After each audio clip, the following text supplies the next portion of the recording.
Récits, le podcast qui résonne, ou comment nos histoires et nos récits nourrissent notre imaginaire et notre trajectoire. Récits, un podcast créé, produit et présenté par Sophie Mauriac et Olivier Mardy. Réalisation et création sonore, Paul-Éric Rouvière.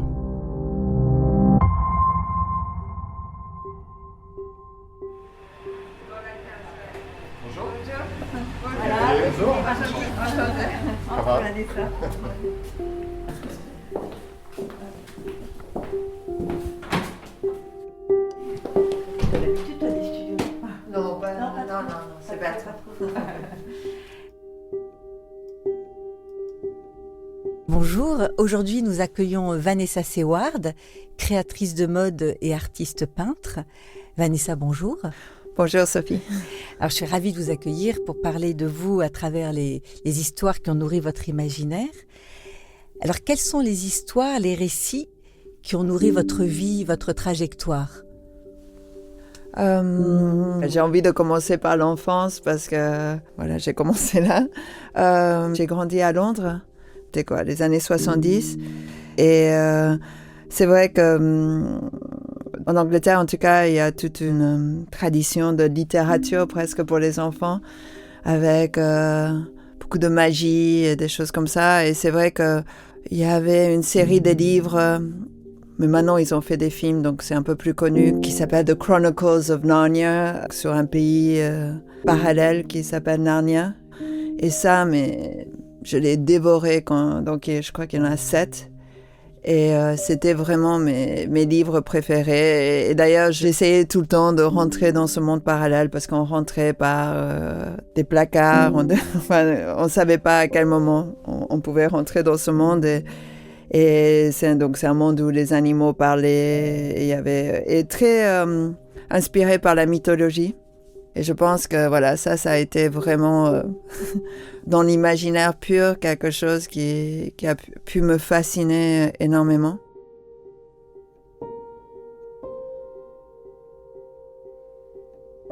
Sinon, je pense aussi dans un premier temps, j'ai 2 sœurs aînées et une mère qui, d'une autre manière, m'ont beaucoup inspirée. Et ma mère, j'en parle souvent, mais c'est vrai que je pense que c'est sûrement grâce à elle que je suis devenue créatrice mode, parce que quand j'étais enfant, elle était vraiment une personnalité très extravertie, très belle, et très insolente et très chic. Et je la voyais parce que donc mon père était diplomate, mais il sortait souvent le soir. Et elle n'était pas très spécialement maternelle, elle s'occupait pas spécialement de nous, mais j'avais cette image. Enfin,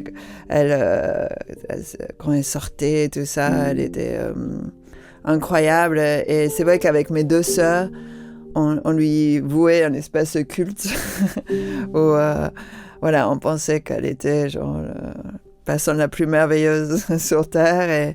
Et voilà, elle nous fascinait. Et c'est vrai qu'on regardait avec elle beaucoup de vieux films hollywoodiens des années 40, 50, avec toutes ces stars qui étaient quand même complètement fabriquées par les studios, mais qui nous faisaient rêver. D'ailleurs, on pensait que notre mère, elle était complètement digne d'être parmi ces stars-là. Et donc ça aussi, c'était sujet de fascination. Et du coup, un peu aussi où comment dire, je m'en rendais un peu compte aussi d'un espèce de pouvoir de l'apparence pour une femme, un peu la force que ça pouvait lui donner, un peu voilà, comme voilà, et comme pour les garçons la force physique, pour les femmes c'était une espèce de aura et je pense que c'est un peu la raison pour laquelle après je suis devenue créatrice mode, parce que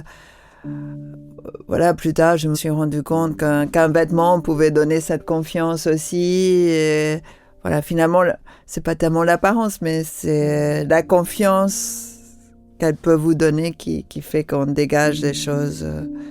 Voilà, en fait, c'est la confiance finalement qui est séduisante.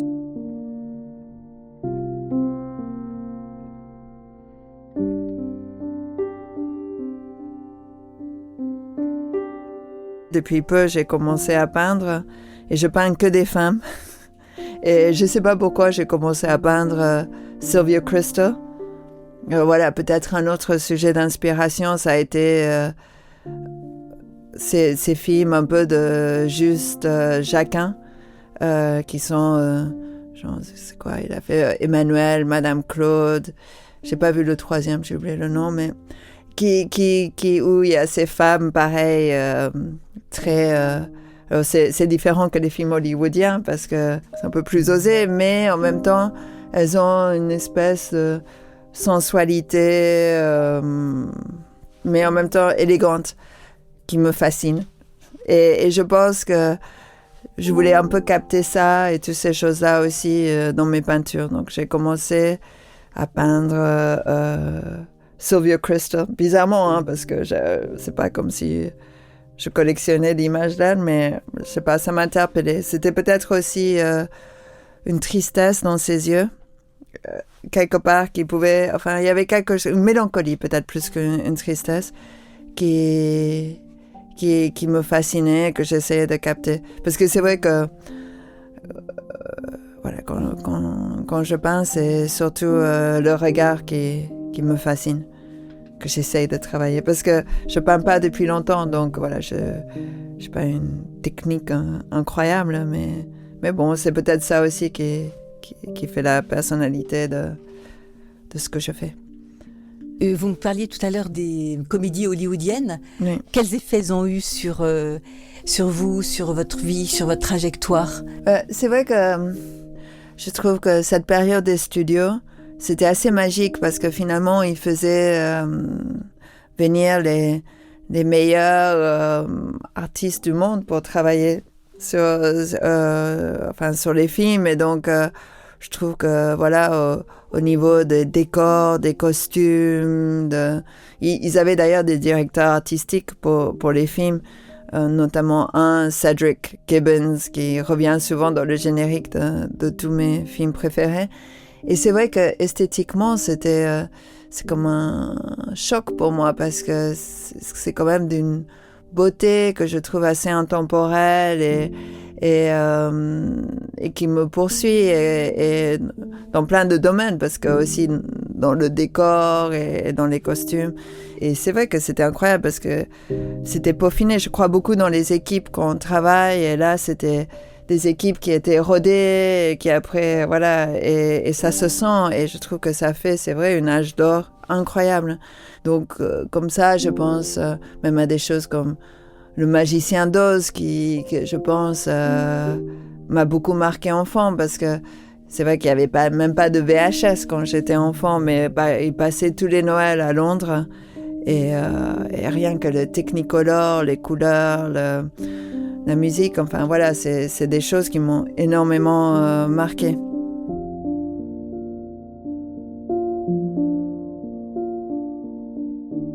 La magie beaucoup, et c'est vrai que j'y crois. Peut-être ma mère m'a toujours fait croire que la magie existait. J'aime bien penser que voilà que l'impossible peut arriver. J'aime bien comme dans les films de Capra où il y a toujours un peu des miracles à la fin et j'y crois. Ça peut-être c'est naïf, mais c'est peut-être quand même à la fin il peut y avoir comme un truc où tout d'un coup les hommes se dépassent et ils font des choses inattendues qui font cette petite magie. Ou est-ce que c'est des clins d'œil parfois aussi de l'au-delà qui font que on est tout d'un coup aidé, ou je sais pas, ou je peux appeler ça ma bonne étoile. Mais parce que j'ai pas eu qu'un parcours sans heures. Quand j'ai arrêté à Zaro, ça a été pour moi très compliqué. Quand j'ai arrêté ma marque, il y a pas longtemps, ça a été très compliqué. Donc, c'est pas du tout un parcours tout lisse. Tout lisse. Mais je trouve aussi, j'ai eu plein de bonnes étoiles. Donc, et j'aime bien croire à la magie, oui. Et toutes ces histoires, tous ces récits, ces films qui vous ont nourri, ont opéré un petit peu comme par magie tout le long de de votre parcours. Exactement. D'ailleurs, en parlant de la magie, une autre chose qui m'a beaucoup fait rêver et inspirer, très bizarrement, c'est quand j'étais petite, j'ai adoré ma sorcière bien-aimée. Et c'est drôle parce que même Bertrand, mon mari, me dit souvent qu'il se voyait, quand il était petit, il pensait qu'il allait devenir Jean-Pierre. Et je trouve que parfois, avec notre fille unique, on est un peu... ma mère est une parfaite Andorra. Et je trouve que maintenant, avec WhatsApp et l'écran, c'est comme si elle surgissait tout le temps chez nous.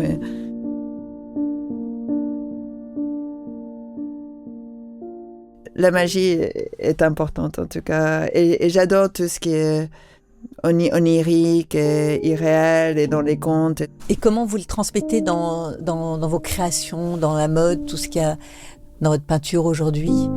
Tout cet imaginaire qui a été nourri de magie, de fascination, dans de la mélancolie mode, aussi. Oui, c'est ça. Dans la mode, c'est peut-être plus concret parce qu'il y a des inspirations un peu directes. D'ailleurs, c'est marrant parce que souvent, quand on me décrit, on dit toujours que j'ai un style rétro 70 et des choses comme ça. Mais en fait, c'est pas que ça parce qu'il y a aussi, je m'inspire aussi des symbolistes ou des années 30 ou des femmes fatales un peu comme ça. Donc, c'est un mélange un peu de toutes ces choses-là. Et d'ailleurs, dans les années 70, il s'inspirait aussi beaucoup des années 30 et des années... de toute la peinture symboliste, on le retrouve aussi dans... Enfin, il y avait une fascination pour l'art nouveau dans les années 70. Donc voilà, c'est des couches qui se superposent, mais j'y vais souvent directement à ces inspirations-là. Je ne m'arrête pas du tout aux inspirations 70. Quoi qu'il arrive, ces inspirations, je les trouve... Souvent, pour moi en tout cas, ça a toujours été inconscient. D'ailleurs, et encore maintenant, je cherche pas forcément toujours à savoir le nom d'un artiste ou le nom d'un designer pour pouvoir et c'est dommage parce qu'après je peux moi bien en parler, mais ça m'intéresse pas. Ce qui m'intéresse, c'est juste l'émotion que ça me procure. Donc je le garde presque pour moi.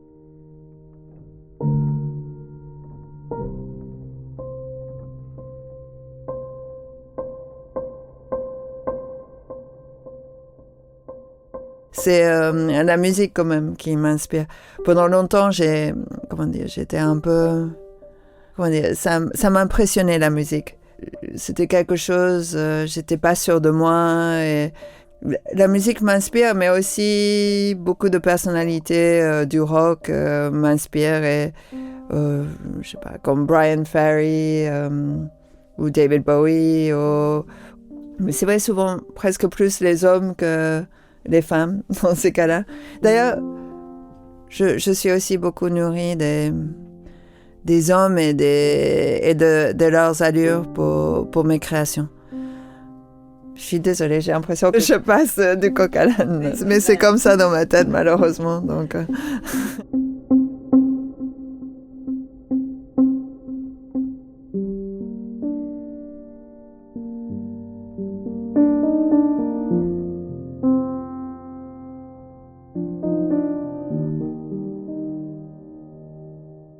Est-ce qu'il y a des histoires qui ont pu être vraiment au service de vos choix ou de vos décisions, de certaines décisions? Ou autrement dit, quels éléments dans votre champ imaginaire ont pu vous amener à faire des choix ou à prendre des décisions? Je pense que c'est inconscient, franchement, parce que justement, en tant que créative, c'est inconscient. Tout ça est dans ma tête tout le temps. Mais c'est vrai que parfois, il y a des personnes qui m'inspirent à avoir du courage. Ou après avoir, je sais pas, regardé un documentaire sur un réalisateur. Où il y a des livres, par exemple, qui m'inspirent à avoir du courage professionnellement. Par exemple... pendant longtemps, ça a été l'allure de Chanel. Paul Morand? Oui, de Paul Morand, parce que voilà, il y avait quelque chose dans cette détermination de Gabrielle Chanel qui me touchait particulièrement et qui me donnait, moi, en tant que femme créatrice, du courage aussi. Donc, c'était un livre que je revenais souvent pour m'affirmer dans ma création.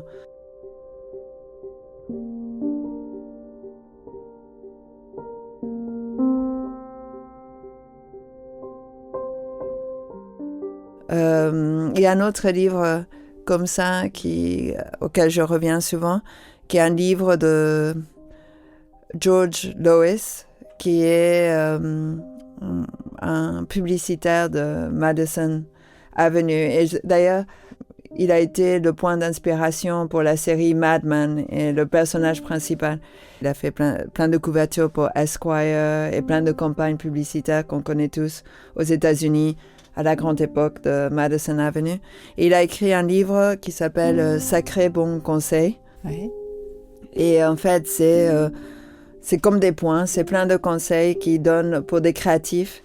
Et souvent, ça revient aux mêmes choses, qu'il faut pas faire de compromis, qu'il faut suivre son instinct. Enfin, voilà, il y en a plein. Je pense qu'il y en a au moins une centaine de conseils, mais c'est un bon livre de chevet. Et d'ailleurs, souvent, quand je voyage et que je peux prendre juste presque un seul livre, je prends celui-là parce qu'il me rebooste.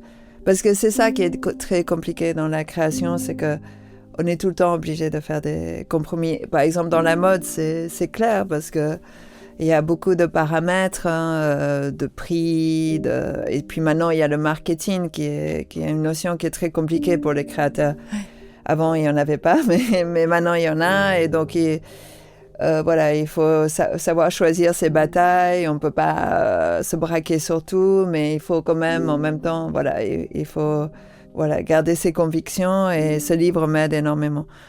C'est aussi pour ça, je pense, que là, j'ai été attirée vers la peinture, parce que je me suis dit, c'est un domaine où, là, je suis seule face à ma toile, et je vais pas avoir... il n'y a pas beaucoup de...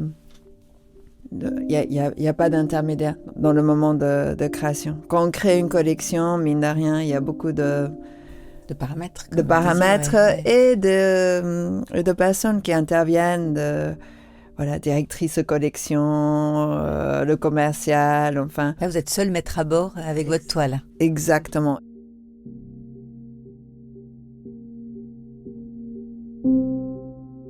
Et j'avais aussi besoin, ça fait quand même 30 ans que je travaille dans la mode, j'avais vraiment besoin d'avoir quelque chose comme ça de plus spontané et plus direct en création.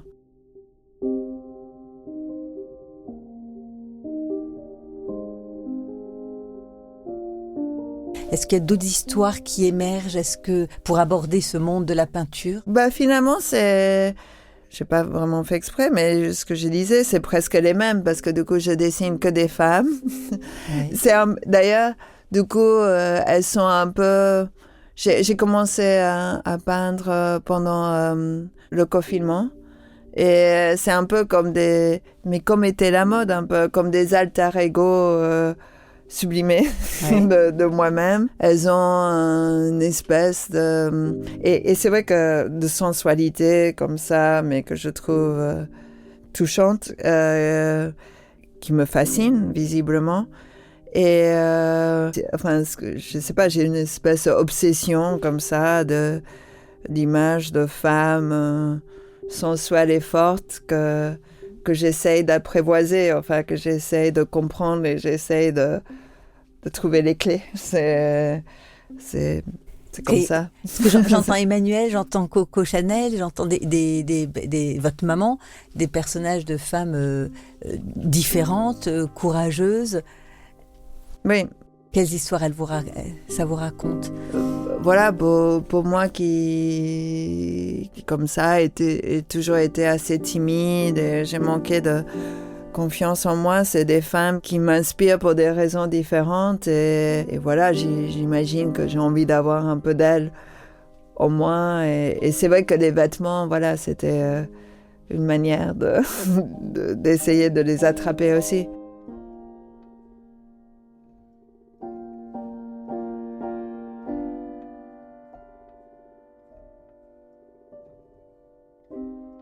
Vanessa, vous avez voyagé, vous avez vécu à Londres. Est-ce que dans les voyages, vous y puisez aussi de l'inspiration ? Est-ce que il y a des histoires de voyage qui vous donnent des récits ? Alors ça, pas tellement. Ça se passe plus dans ma tête que quand je voyage. En fait, Sinon, moi, j'ai une triple culture parce qu'en fait, j'ai vécu à Londres, mais je suis argentine. Et ça fait quand même presque toute ma vie que j'habite à Paris. Donc, forcément, dans chaque culture, je puise des inspirations et ça fait mon imaginaire. Et c'est sûr que d'Argentine, ça touche à un imaginaire un peu d'une...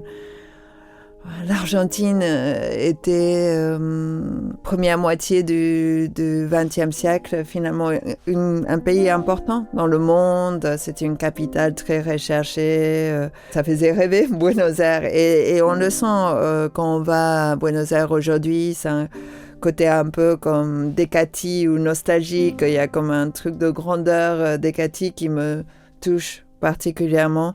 Et j'ai un peu cette sensation même par rapport à ma famille qui a pu avoir ses heures de gloire et qui finalement a eu un peu des revers de fortune. Donc ça, forcément, ça nourrit aussi l'imagination. Mais j'aime bien, c'est un côté un peu nostalgique, mélancolique et un peu de grandeur passée qui me font rêver, voilà. Et ça nourrit des histoires. Donc l'Argentine m'inspire pour ça, mais... C'est une version forcément idéalisée de l'Argentine. Et par rapport aux femmes argentines, voilà, je les vois un peu comme pas forcément ce qu'elles sont aujourd'hui, parce que du coup, j'ai des images de ma grand-mère, de mes grands-mères, enfin, de femmes très élégantes. Et je dis pas qu'elles sont pas, mais forcément, c'est un peu idéalisé.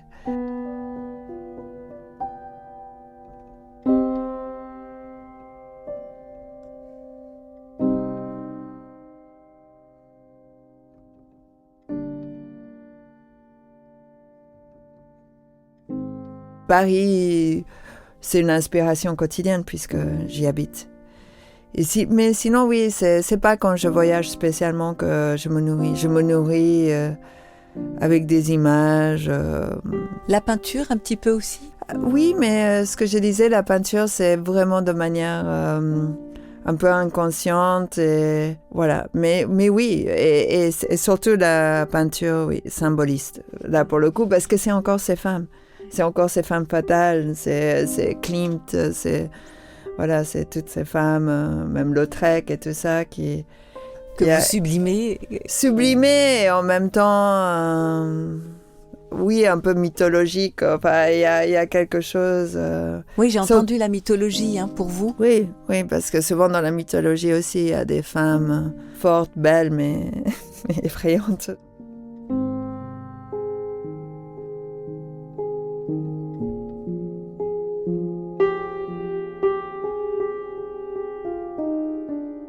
Et la création, la mode, le vêtement va continuer pour vous Ah oui, j'espère. Vraiment, c'est encore une de mes obsessions. Donc, je ne peux pas le lâcher. Ce sont des histoires à chaque fois, vêtement, chaque vêtement, oui. C'est une histoire. Donc, du coup, ça, pour moi, oui, mais c'est un peu un malheur pour moi parce que du coup, je collectionne mes vêtements et j'ai beaucoup de mal à m'en séparer. Donc, je peux les donner éventuellement, mais donc du coup ça nécessite un stockage assez impressionnant.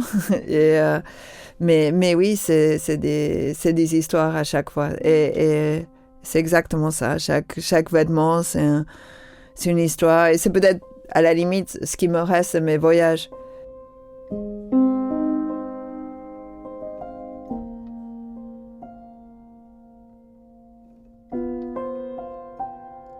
Et quand vous créez un vêtement, oui. ça vient d'où? Ça part d'où?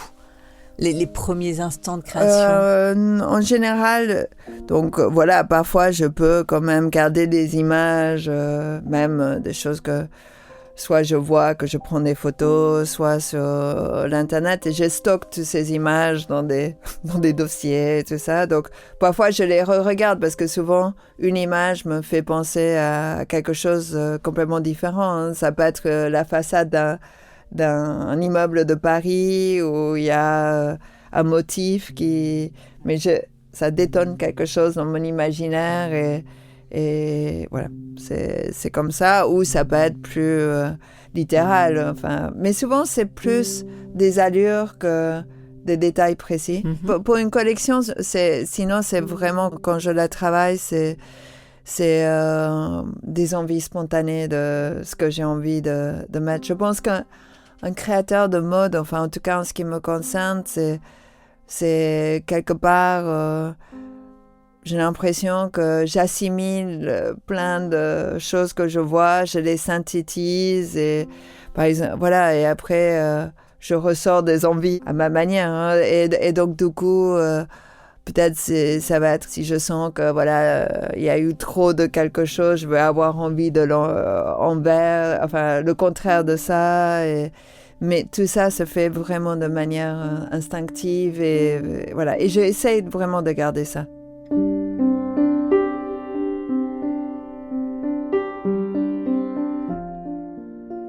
Encore une fois, c'est peut-être ce que j'ai pu avoir peur à des moments dans la création de vêtements, c'est que à force d'avoir d'intermédiaires, je pouvais perdre pied avec mon instinct. Et je pense que quand on est créateur, c'est ce qu'on a de plus précieux.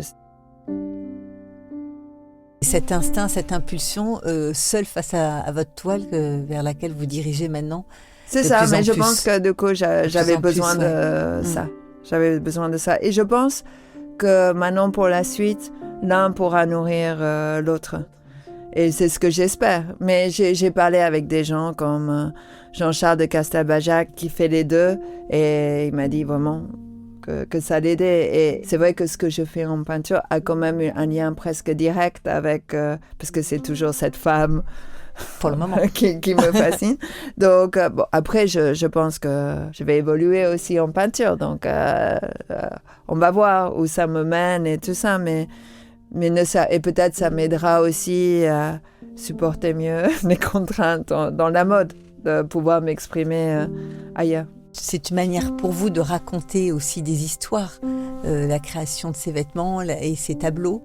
Je ne sais pas si c'est des histoires ou si c'est quelque chose qui est en moi qui doit sortir.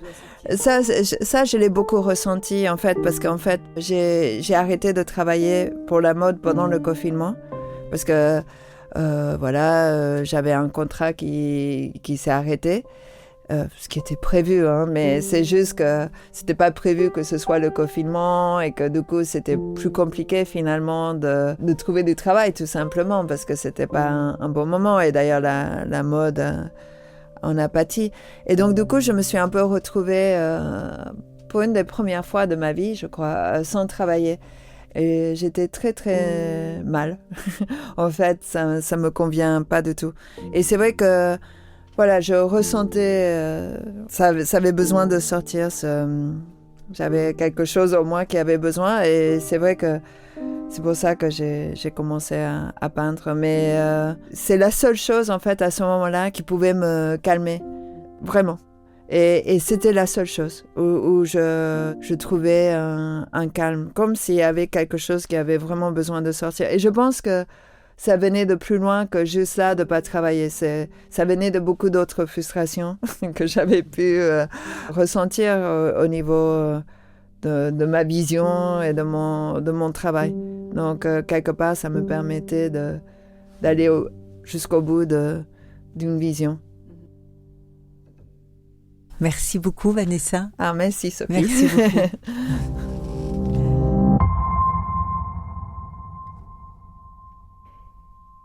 Nicolas Lefebvre, vous venez d'entendre Vanessa Seward.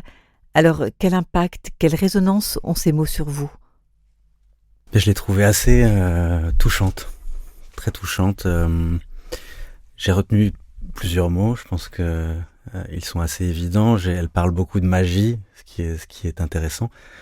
Et ce qui est beau par rapport à ce qu'elle fait, parce qu'il faut savoir injecter de la magie quand on dessine des vêtements.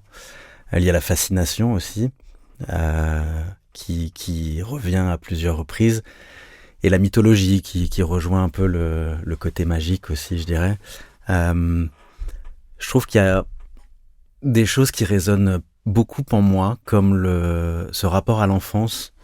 Elle parle de la fascination qu'elle avait pour sa mère, qui lui a donné envie de recréer des robes comme ça quand elle la voyait sortir le soir.